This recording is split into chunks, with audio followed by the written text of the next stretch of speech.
আমার এত ভালো আর দরকার নেই।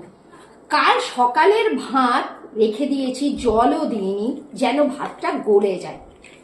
পান্তা ভাত খাবো, পান্তা ভাতটা একটু গলা গলা, একটু টক টক না হলে কি জমে? আমার ভাতগুলো এমন হয়ে থাকবে না, যেন মনে হবে যেন এক্ষুনি হাঁড়ি থেকে নামালাম, মানে উনুন থেকে নামালাম। গরম গরম ভাত, একটুকু গলে না। দেখো, চটকে চটকেও যেন ভাতগুলোকে গলাতে পারছি না। আশা করলাম যে এই গরমে একটু টক টক পান্তা ভাত খাবো।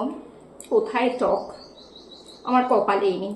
যাকে দেখো, আজকে সকালের খাবারে নিয়েছি পান্তা ভাত, সাথে কাঁচা লঙ্কা, পেঁয়াজ আর আলু পেঁয়াজ ভাজা।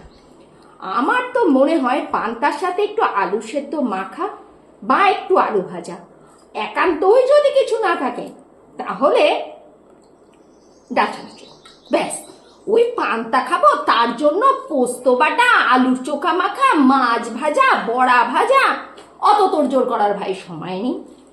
আর পছন্দও করি না।